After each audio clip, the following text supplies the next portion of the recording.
Hi everyone, I'm very happy to be here and talk about my recent research.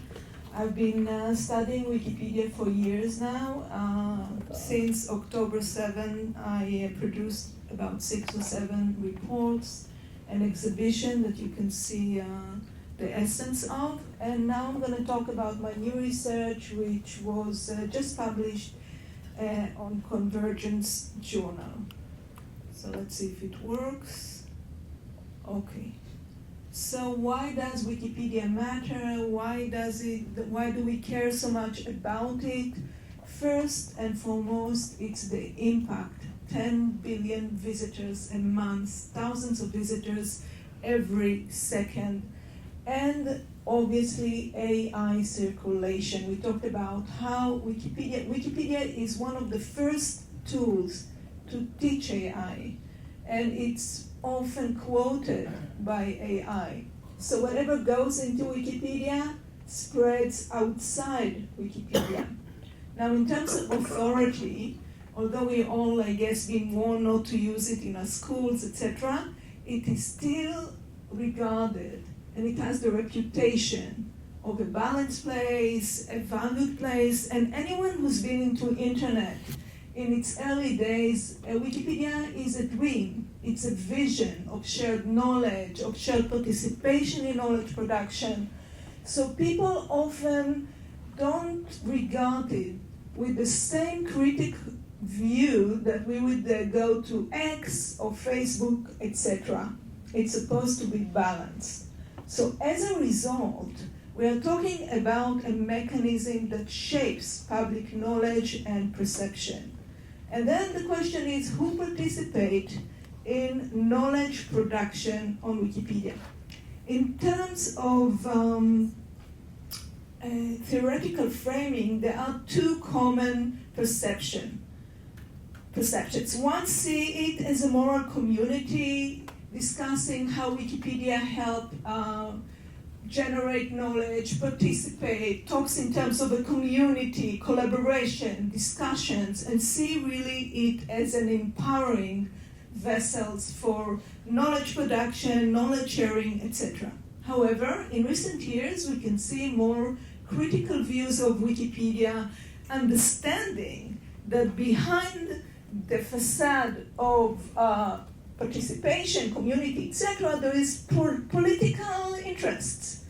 And the openness, as we often see, becomes a mechanism of steering power and managing authority. This is especially prevalent when we are talking about contested issues. So if we talk about math, if we talk about geography, not always, but usually, no problem. If we write about a movie, about a book, there's no editing wars. But when we're talking about politics, certain personas, and the Israeli-Palestinian conflict, and nowadays, more alarming, Jewish history, which is being completely manipulated, then there is the editing wars relating to the titles, terminology, sourcing, the framing. What comes first, what goes down, what is added, what is omitted. So editing becomes a struggle over framing, over legitimacy, and narrative authority. So what did I do? I applied a critical qualitative approach, and I asked questions relating to power, legitimacy, and exclusion, as they are experienced by minority editors. And the question of numbers, as it was said here very accurately, is important. As it was said, Jews are 0.2 of the world population. So on Wikipedia too, Jews are minority, and we sometimes forget it, that we are a minority. I found, and it was very difficult, 19 Jewish editors who agreed to be interviewed. They came from Europe, the United States, Israel. And the research question was, Okay, this is a bit about the method. The research question was how Jewish editors experience contributing to English Wikipedia and how their participation is shaped by conflict-related dynamics and identity-based challenges. All of these editors did edit conflict-related topics. Not anyone can edit these topics. You need to have 500 edits at least, and you need to have 3 months veteran experience on Wikipedia. But the editors I interviewed, and it took me 7 months to find them, did have at least 2 years of experience on Wikipedia. So what are the findings? I divided the findings to 4 phases, starting with motivated entry, and this adheres to the research literature. People go to Wikipedia because they find it very fulfilling. Then emergent friction, emotional erosion, and constraints and exits. Let's go through it one by one. Phase 1, optimism, curiosity and satisfaction, intellectual challenge, and a sense of belonging. The people I interviewed see, most of them, I think all of them, saw Wikipedia as part of their identity. It played a big role in their lives, and that really matters, and we'll see why. So here is an example. I always read Wikipedia, and at some point I wanted to contribute. I learned new things. There's a sense of satisfaction. It's addictive, she said. And when it's published, when anyone can read it, it's a kind of publicity, but you remain anonymous. You write an article, and people read it. The second phase is emergence of friction. And this was very apparent after October 7. A lot of the editors were really left liberals, and something happened to them after October 7. All of a sudden, they faced a sharp shift. And everything they wrote related to the Palestinian-Israeli conflict was immediately, according to them, reverted. And they started to sense that this was not occasional. Took me a long time to understand it myself, that it was collaborative, that it was identity link, that it was really intended. And the numerical advantage or disadvantage played a big role. So here is an example. Even articles on anti-Semitism that aren't about Israel, Jews, all of that, almost everything is reverted almost immediately. The language that they use is very condescending. It's, oh, you don't seem to have read this. Like you don't know anything and get out of here. We're putting a moratorium on this because we're tired of relegating this. And she talks about the moratorium about one of the most biased articles on Wikipedia on Zionism. It's one of the articles, you're not allowed to change one of the very biased sentences on it.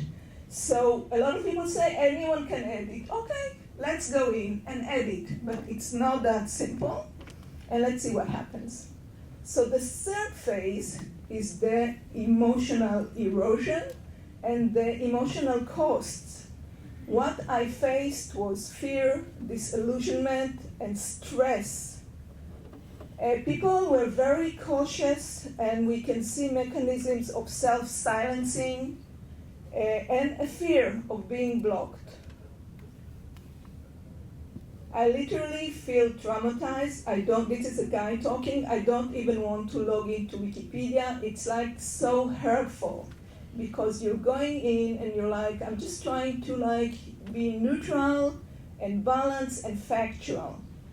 And he talks about having no help from the admins. They don't care at all. At least they don't have shown any care at all. They act all. He says that even if you complain, then you have to validate what you complain, and it's further harassment. The last phase, and the most alarming one, is most editors stopped editing conflict-related topics. Some did it much less, and some completely withdrew. At a certain point, after I'd already had enough edits, I said, here, I'll tackle this subject, I'll get into the Israel-Palestine articles. I actually became ill, really ill. I have severe flare-up of psoriasis all over my body, and I was hospitalized in Ichilov. That's how much they upset me. This really damaged my health, so I stopped. I won't touch Wikipedia anymore. This is a very famous researcher in a different field, but she got so sick, and when I talked to her, she was still very, very sick. And this is not that strange. I read more people who were very affected by what happened and the way they are treated on Wikipedia. So we are at the conclusion. Wikipedia is formally open, yet it's increasingly less diverse over time. Exclusion operates through informal authority, and that's one of the gaslighting, because everything is possibly or supposed to be open and informal, but there's a lot of laws behind the scenes, and there are people of power. Many of them are part of the anti-Israeli group. So when minority editors, like Jewish editor, withdraw, it enhances the dominance of the anti-Israel editor group.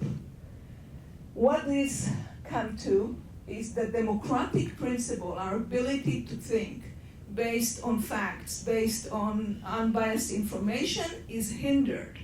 So what seems like our decisions, or what people come to some kind of supposed decision, is already given to them in a manner that they're unaware of.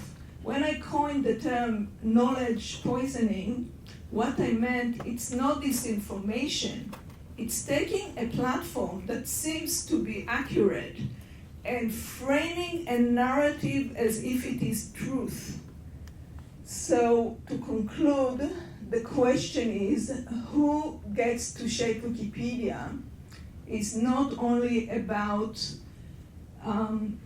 the people who are in it, but the people who read it and their ability to come to their own conclusions. Thank you very much. Shlomit.